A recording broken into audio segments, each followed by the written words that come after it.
Hello बच्चों, कैसे हो आप सभी लोग। आई होप आप सभी लोग बहुत ही बढ़िया होंगे, एकदम मजे कर रहे होंगे। आप सभी लोगों का स्वागत है बेसिक वाली पढ़ाई चैनल की एक और नई ब्रांड न्यू फ्रेश वीडियो में।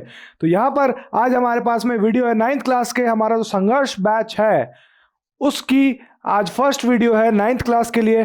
तो हम लोगों ने बताया था कि यार आप लोगों के लिए जो 8th क्लास के जो बैच का नाम था वो था संघर्ष बैच। तो 9th क्लास के बैच का नाम जो है वो होगा संघर्ष 2.0 बैच। ठीक है, यानी वो लोग थोड़ा सा एक्स्ट्रा एफर्ट्स कर रहे हैं अपने आगे के जर्नी के लिए और अपने आगे के करियर के गोल्स के लिए। तो इसीलिए हम लोगों ने उनका नाम रखा है संघर्ष 2.0।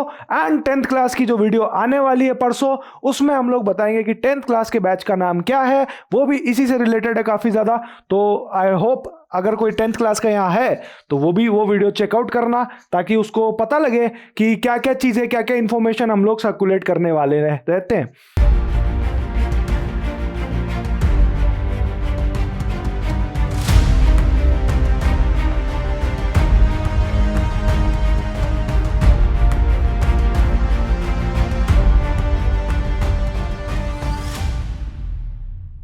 तो सबसे इंपॉर्टेंट चीज़ क्या है आज का लेक्चर, बेसिकली आज का एक लेक्चर नहीं है, आप ये मान के चलिए कि आज का जो है वो एक इंट्रोडक्टरी लेक्चर है, या इंट्रोडक्टरी एक क्लास मैंने लेनी स्टार्ट करी है, जिसमें हम लोग सबसे पहले डिस्कस करेंगे सिलेबस। सिलेबस कौन सा सर? सबसे पहले हम सिलेबस डिस्कस करेंगे हमारा 9th क्लास का, पूरा नहीं, मैथ्स का सिर्फ। तो हम लोग 9th क्लास का मैथ्स का सिलेबस आज डिस्कस करेंगे। सबसे पहला हमारा मेजर रोल ये है, पहला चैप्टर है हमारा नंबर सिस्टम्स।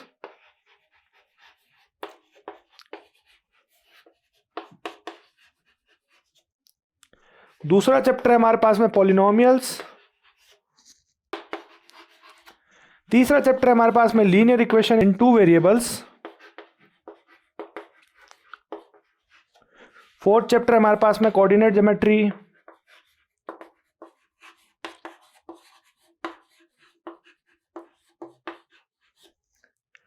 फिफ्थ है हमारे पास में बहुत ही शानदार यूक्लिड ज्योमेट्री। ये बहुत ज़्यादा थियोरेटिकल चैप्टर है मैथमेटिक्स में, तो आपको इतनी टेंशन लेने वाली बात नहीं है। इसके पोस्टुलेट्स है कुछ यूक्लिड के जो इसने दिए हैं, वो हमें पढ़ने हैं बस। 6th चैप्टर बहुत इंपॉर्टेंट चैप्टर है, वही लाइन्स एंड एंगल्स। 7th जो चैप्टर है वो आपके पास में ट्राइंगल्स।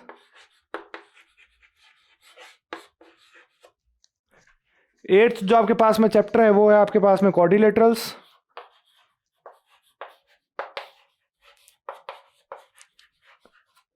9th जो चैप्टर है वो आपके पास में है सर्कल्स।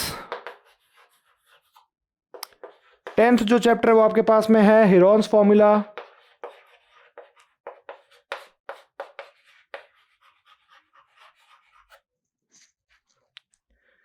एंड 11th जो चैप्टर है हमारे पास में वो है surface area and volumes, SFV। मैं बड़ा नहीं लिखूंगा, छोटा लिख दूंगा। 12th चैप्टर है स्टैटिस्टिक्स। 13th चैप्टर हमारे पास में कुछ भी नहीं है। तो हमारे पास में सिर्फ और सिर्फ मैथमेटिक्स में इस साल जो हमें पढ़ना है वो पढ़ना है सिर्फ और सिर्फ इन 12 चैप्टर्स को एकदम थॉरोली, एकदम बढ़िया तरीके से। तो आज हम लोग किस चैप्टर से स्टार्ट कर रहे हैं मैं वो भी बताऊंगा, और इन चैप्टर्स में से आपको किन किन चीज़ों पर ध्यान देने की ज़्यादा ज़रूरत है मैं वो भी चीज़ बताऊंगा। ठीक है, तो अगर वीडियोस अच्छी लग रही है, आई होप सारे फैकल्टीज़ की वीडियोस टाइम टू टाइम आ रही है। निश्चित सर और निश्चित सर का थोड़ा इशू था यार, निश्चित सर की वीडियो नहीं आ पाई थी, बट निखिल सर की वीडियो जो थी वो हमने मंडे को नहीं डाल पाए थे क्योंकि कोई कारण था, कोई टेक्निकल ग्लिच था, उसकी वजह से हम नहीं डाल पाए थे। बट निखिल सर की भी वीडियो आ चुकी है, और कल भी निखिल सर की जो वीडियो है वो आ जाएगी, यानी कि जो आज है वो आ जाएगी निखिल सर की वीडियो। आपको टेंशन लेने की जरूरत नहीं है। ठीक है, हम कोशिश आपके लिए यही करते रहते हैं यार कि हम डेली आपके लिए वीडियोस अपलोड करते जाए, डेली हम। अब मैं थोड़े बहुत टाइम टेबल्स में चेंजेस भी करने वाला हूँ, लगभग 1 महीना ये चलने दीजिए। जैसे ही 10th क्लास के जो अभी 10th बोर्ड के जो बच्चे हैं उनका जब 1 शॉट सीरीज और उनका जब एग्जाम्स और ख़त्म हो जाएंगे, तब उसके बाद हम इस टाइम टेबल को चेंज करेंगे और उसमें हम कुछ चीज़ें लेकर आएंगे अगली। मतलब उसमें थोड़ा मैं सोच रहा हूँ ऐसा कि मैं करने वाला हूँ कि अगर मैथमेटिक्स है तो वो मंडे को आपकी तीनों क्लासेस के लेक्चर्स आ जाएंगे। अगर मान लीजिए फिजिक्स है तो ट्यूसडे को आपको तीनों क्लासेस के लेक्चर आ जाएंगे। तो हम पर डे के हिसाब से सोच रहे हैं, ठीक है। टाइम स्लॉट मान के चलो कि यार वही होगा लगभग सुबह वाला टाइम। तो सुबह वाला टाइम मैक्सिमम कोशिश करेंगे वीडियोस डालने की। और अगर आप लोग बोलो, आप लोग नीचे कमेंट में सजेस्ट करके बताओ कि यार टाइम स्टैम्प हम मतलब जो टाइम स्केड्यूल है जो हमारा क्या रखें, शाम को रखें या सुबह रखें। अभी तो फिलहाल यही रहेगा। और तो डिस्कस कर लेते हैं। सबसे इंपॉर्टेंट चीज़ क्या है, number system. Sir number systems का मतलब क्या होता है? नंबर सिस्टम्स हम लोग 8th क्लास में पढ़ते हुए आ रहे हैं, बचपन से पढ़ते हुए आ रहे हैं। Number number number number number. इसमें मेजर जो फोकस रहेगा आपका वो रहेगा number line and rational numbers. बस इसका जो मेजर फोकस रहेगा वो इसी पे रहेगा, number line and rational number, that's it. और किसी चीज पे फोकस नहीं रहेगा इसका। पॉलिनोमियल्स में क्या है? पॉलिनोमियल्स में सर बेसिक जो होता है क्वाड्रेटिक इक्वेशन और वो बेसिक चीज़ है। पॉलिनोमियल्स इतना कोई टफ नहीं है चैप्टर, बहुत इजी सा है। बेसिकली आप मान के चलो कि पॉलिनोमियल्स पूरा का पूरा इसके अराउंड ही है, सर्कुलेट कर रहे हैं। अगर आपको ये आ गया तो इसका मतलब पॉलिनोमियल आ गया, इसका एक्सप्रेशन का मतलब समझ लेना।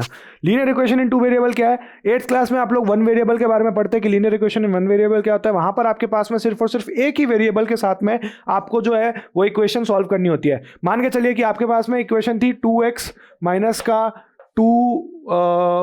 का 4x इक्वल टू 65। अब ये आपके पास में इक्वेशन थी, आपके पास में आंसर क्या है? 2x इक्वल टू 64 कर दो इसे, 64 और x की वैल्यू क्या आई? माइनस का 64/2 और ये आ गई वैल्यू 32।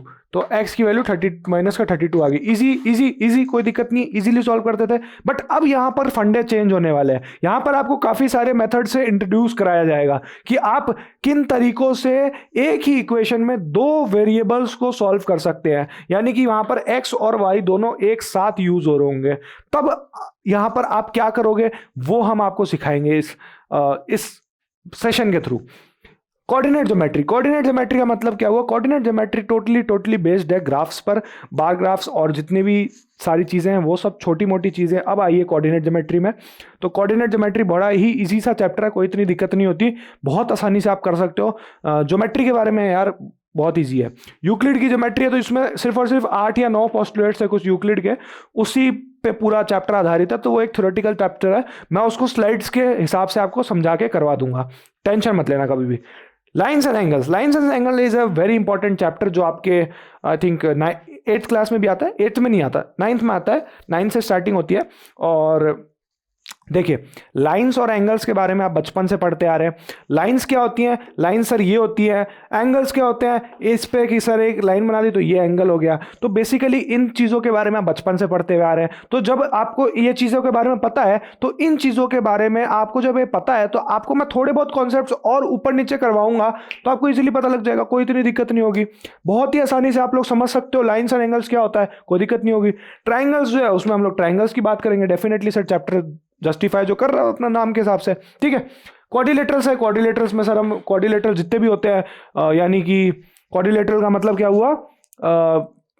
ट्राइंगल्स को एक्सक्लूड करके, या क्या कहते हैं आप मान सकते हो कि 4 साइड्स का एक साइड जो हो गया, एक शेप जो हो गया, उसको हम क्वाड्रिलेटरल बोलते हैं। बेसिक सर्कल तो सर्कल आपको पता ही है। तो अब देखो आप अलग अलग शेप्स की अलग अलग चैप्टर्स भी हो गए, देख रहे हो पूरा एक एक चैप्टर है। पहले बचपन में आप क्या करते थे? बचपन में पहले आप अलग अलग शेप्स पढ़ते थे, वो सब एक चैप्टर का छोटा सा एक पार्ट होता था, इतना सा पार्ट होता था।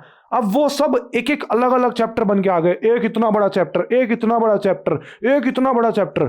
तो आप सोच के देख रहे हो कितनी ज्यादा मैथमेटिक्स और ज्यादा वास्ट हुई जा रही है। तो मैथमेटिक्स अगर वास्ट हो रही है तो आपको भी अपने आप को वास्ट बनाना पड़ेगा और ज्यादा, ठीक है।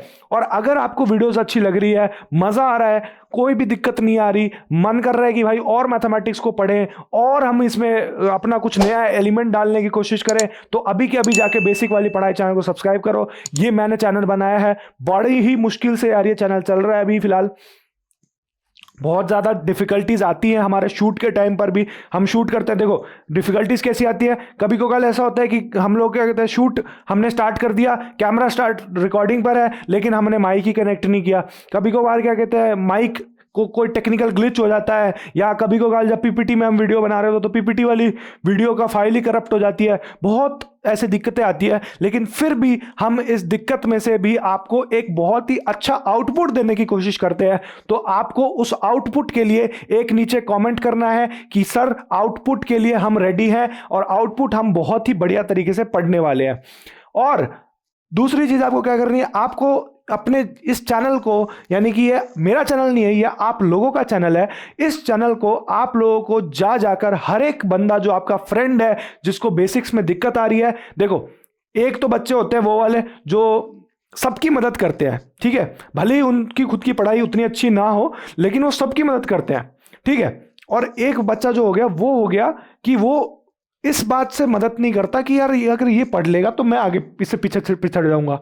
तो आपको वैसा नहीं बनना है, सेकंड टाइप का नहीं, आपको फर्स्ट टाइप का बनना है। आपका भले ही पढ़ाई थोड़ी सी भी कमजोर हो, आप खुद यहां पर बेसिक्स अपने स्ट्रांग करो, अपने जो पढ़ाई है उसको और ज्यादा स्ट्रांग करो, उस पर और ज्यादा पकड़ बनाओ, और अपने दोस्तों से भी शेयर करो ताकि उन लोगों की भी पकड़ बने। क्योंकि यार ज्ञान बांटने से बढ़ता है, ज्ञान घटाने से, मतलब ज्ञान को अगर आप किसी को नहीं दोगे तो उससे फायदा नहीं है यार। अब जैसे हम चाहते तो आपको नहीं पढ़ाते, लेकिन हम लोग पढ़ा रहे हैं, उसका रीजन क्या है, हमारी जो इतनी सालों की एक्सपर्टीज हमने जो कमाई है अपनी इस फील्ड में, हम वो आपसे शेयर करना चाहते हैं कि यार बहुत सारे बच्चे हैं जहां पर हमने गलतियां करी है, बहुत सारे ऐसे स्टेप्स आए हैं जहां पर हमने जाके गलतियां करी है, लेकिन उन गलतियों से हमने बहुत कुछ सीखा है लाइफ में, और आज उसे अपनी लाइफ में इंप्लीमेंट कर रहे हैं। हम लोग अभी इंजीनियरिंग कर रहे हैं, इंजीनियरिंग में हमारा सेकंड ईयर चल रहा है, तो ऐसी ऐसी बहुत सारी गलतियां थी जो हम पहले लाइफ में करते थे, बचकानी हरकतें, तो I would rather prefer to say कि हम बचकानी हरकतें करते थे, यानी बच्चों वाली हरकतें। तो आपने वो सब चीजें नहीं करनी है अपने प्रिपरेशन के टाइम पर, मैं वही मेक श्योर करूंगा आपके लिए, ठीक है। बहुत सिंपल है, कोई दिक्कत नहीं होती। मैथमेटिक्स एक ऐसी चीज है जिसको आपको लॉजिक के हिसाब से समझना है, दैट्स इट। मैथमेटिक्स को अगर आपने लॉजिक के हिसाब से समझा तो मैथमेटिक्स फिर आपको सबसे ज्यादा प्यारी चीज लगेगी, उससे प्यारी चीज आपको धरती पे कुछ लगेगी ही नहीं, ये मेरी गारंटी है। अब देखिए 10th चैप्टर क्या है आपका, Heron's formula. This is a new chapter two all the students of class 9th। इस चैप्टर में हम लोग बेसिक क्या बातें करेंगे मैं आपको वो बताऊंगा। हीरोन्स फॉर्मूला एक स्पेसिफिक फॉर्मूला है जो हीरोन मैथमेटिशियन थे उन्होंने दिया है, उनके बारे में भी हम डिस्कवरी करेंगे। हीरोन के बारे में भी आपको बताऊंगा मैं कि हीरोन कौन थे, हीरोन ने क्या क्या कॉन्ट्रीब्यूशंस किए मैथमेटिक्स में, वो सब चीज़ें मैं आपको बताऊंगा। तो हीरोन्स फॉर्मूला में हम वो चीज़ें पढ़ेंगे। फिर ये आ गया सरफेस एरिया वॉल्यूम्स, जो बहुत ही मान के चलो घिसा पिटा सा चैप्टर है। जनरली बच्चे समझते हैं कि this is a most difficult chapter, लेकिन ये चैप्टर बिल्कुल भी डिफिकल्ट नहीं है, ठीक है। बच्चों के पर्सपेक्टिव से पहले मैं भी यही समझता था यार, सही बताऊं ना, मेरा भी पर्सपेक्टिव पहले ऐसा ही था। मैं क्यों बोलूंगा यार कि मेरा नहीं था ऐसा पर्सपेक्टिव, मेरा भी पर्सपेक्टिव पहले ऐसा ही था। क्योंकि देखो सिंपल सी बात है, कोई भी इंसान माँ के पेट से तो सीख के नहीं आता ना ये सारी चीज़ें। कोई भी इंसान है, वो सरफेस एरिया वॉल्यूम हो गया, या मैथमेटिक्स हो गई, या क्वाड्रिलेटरल्स हो गए, या कोडिंग हो गई, या कोई बिजनेस चलाना हो गया, या कोई मान के चलो साइकिल चलाना हो गया, कोई भी माँ के पेट से सीख के नहीं आता।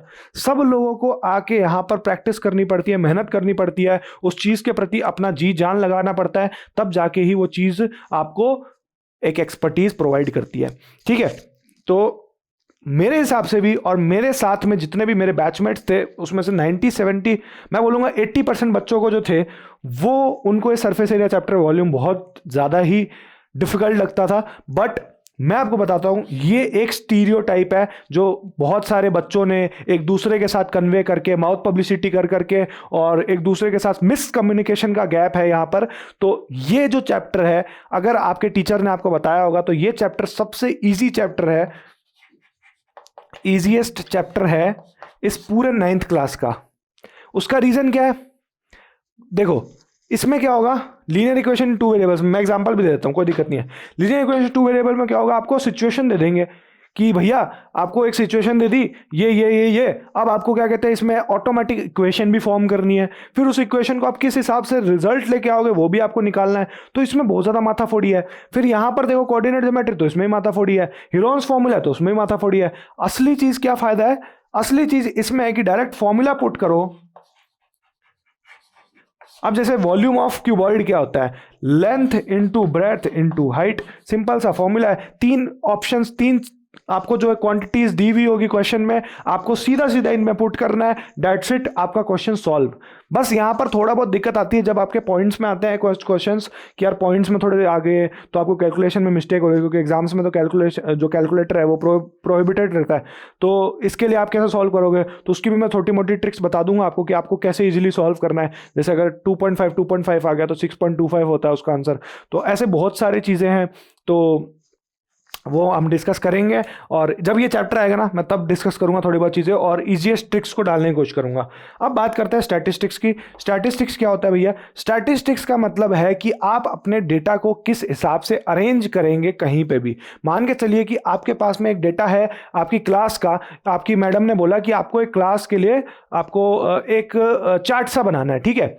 आपको क्यूमुलेटिव फ्रीक्वेंसी ग्राफ बनाना है अपने चार्ट के लिए, ठीक है। तो उसमें आप क्या करोगे, उसमें आप सबसे पहले देखोगे नंबर ऑफ स्टूडेंट्स क्या है सर, फिर उसके बाद में एवरेज मार्क्स किसके कितने आए। मान के चलो कि हमने मार्क्स के हिसाब से कैटेगराइजेशन किया, 0 से 10, 10 से 20, 20 से 30, बस 30 मार्क्स का पेपर था। अब इसमें 10 से 20 कितने बच्चों के आए, तो क्यूमुलेटिव फ्रीक्वेंसी हिसाब के मान लो 5 आए, 5 के आगे सर इसमें 4 क्या है और इसमें 3 क्या है, ठीक है। तो अब आप क्या करोगे, आपको फिर क्या करना है, आपको ग्राफ बनाना है, ठीक है। ऐसा कुछ ग्राफ बनता था अपना क्यूमुलेटिव फ्रीक्वेंसी में, ऐसा कुछ ग्राफ बनेगा।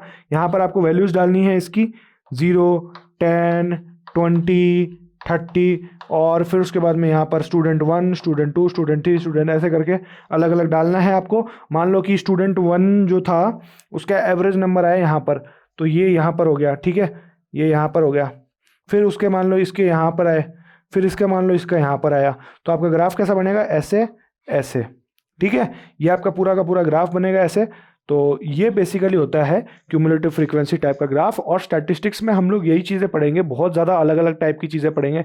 डेटा हैंडलिंग क्या होता है, और फिर उसके बाद में आपको मैं और भी सिखाऊंगा बार ग्राफ्स क्या होते हैं, ग्राफ पेपर कैसे यूज़ किया जाता है। तो इसी के लिए वो कोऑर्डिनेट ज्योमेट्री जो चैप्टर था ना वो है, ताकि आपको बार ग्राफ का जो इंट्रोडक्शन है या तो आपको जो ग्राफ पेपर होते हैं उन सब का इंट्रोडक्शन पहले से ही मिल जाए। तो इसलिए हम लोग यही करते हैं कि इन चीज़ों का पहले से इंट्रोडक्शन मिल जाए, ठीक है। तो ये एक छोटी सी वीडियो थी यार आप लोगों के लिए कि आपको पूरा जो सिलेबस है क्या है 9th क्लास में, हमको क्या चीज़ें पढ़नी है। क्योंकि देखो यार, मेरा तो ये मानना है कि कभी भी किसी भी चीज़ को स्टार्ट करने से पहले उसके बारे में जानना बहुत ज़्यादा ज़रूरी होता है। जैसे कि आप मान के चलो कि आपको एक प्रोडक्ट बेचने जा रहे हो मार्केट में, कभी मान के चलो आप एक अचार बेचने जा रहे हो, तो आपको फिर देखना पड़ेगा, बहुत सारी चीज़ें रिसर्च करनी पड़ती है कि उस अचार के पास में आपका जो ब्रांड नेम है जो आप यूज़ कर रहे हो, क्या वो ब्रांड नेम किसी के साथ रजिस्टर्ड तो नहीं है, क्या वो ब्रांड नेम पर ऑलरेडी कुछ केसेस तो नहीं चल रहे, क्या वो उसका डोमेन अवेलेबल है या नहीं, और अगर डोमेन अवेलेबल है तो क्या उसका लोगो अवेलेबल है या नहीं, और जो लोगो आपको पसंद आ रहा है क्या वो लोगो कॉपीराइटेड या वो तो नहीं है, अपना ट्रेडमार्क तो नहीं लिया हुआ उस लोगों का, ठीक है। फिर उसके बाद में आपको चेक करना पड़ेगा कि हम लोग अपनी पैकेजिंग कैसे कर सकते हैं, हम लोग अपनी ऑनलाइन डिलीवरीज कैसे करेंगे, कांच की बोतल में देना चाहिए प्लास्टिक की बोतल में। तो ये सारी चीजें क्या होती है, ये रिसर्च होता है। आप कुछ भी एक चीज आज के डेट में बनाओगे तो हर एक चीज में रिसर्च इज द इंपॉर्टेंट की फैक्टर, ठीक है। तो इसीलिए यहां पर हम रिसर्च कर रहे हैं कि हम लोग 9th क्लास में क्या करने वाले हैं अभी इस साल, यानी कि इस ईयर 2024 टू 25 में 9th क्लास में हम लोग क्या करने वाले हैं, हम वो डिस्कशन कर रहे हैं अभी, ठीक है। तो मेरे हिसाब से डिस्कशन बहुत ज़्यादा क्लियर होगी। और आप लोगों का एक बहुत अच्छा क्वेश्चन रहेगा कि सर हमारी जो क्लासेस है वो कौन से चैप्टर से स्टार्ट करने जा रहे हैं। तो मेरा मन तो था यार कि मैं स्टार्ट करूंगा इससे, सरफेस एरिया वॉल्यूम से, लेकिन इन दी एंड जो आपके हाफ ईयरली जब होते हैं, आपके यूनिट टेस्ट होते हैं, तो उसमें ये जो टॉप के जो 5-7 चैप्टर हैं यही आते हैं। तो मैं अभी स्टार्ट करने जा रहा हूं आपके पॉलिनोमियल से मैं स्टार्ट करूंगा। Polynomials is a very very very interesting and very very very easiest chapter. तो अब ये मत बोलना कि सर आपने इसको इजीएस्ट बोला है, नहीं भाई, वो उससे थोड़ा कम इजी है, मतलब इससे थोड़ा सा कम इजी है पॉलिनोमियल्स, लेकिन इजीएस्ट तो है डेफिनेटली। मैथ्स में सारी मैथ इजी है, 8th 10th 11th 12th सबकी मैथ इजी है, बस आनी चाहिए, आएगी तो दिक्कत नहीं होगी। और आएगी कैसे, नीचे दिए हुए सब्सक्राइब बटन को क्लिक करके सब्सक्राइब बटन पे क्लिक करो और फिर उसके बाद आप वीडियोस के लुफ्त उठाओ मस्ती में। सारे सब्जेक्ट्स के वीडियोस आ रहे हैं, ठीक है। तो मेरे हिसाब से एक इंट्रोडक्टरी लेक्चर बहुत ही अच्छा लगा होगा आपको। अगर ये वीडियो अच्छी लगी, इस वीडियो को जाके एक लाइक दे दो, चैनल पर नए हो चैनल को सब्सक्राइब करो। मैं मिलता हूँ आपसे पॉलिनोमियल्स की स्टार्टिंग में, तब तक के लिए जय हिंद, जय भारत।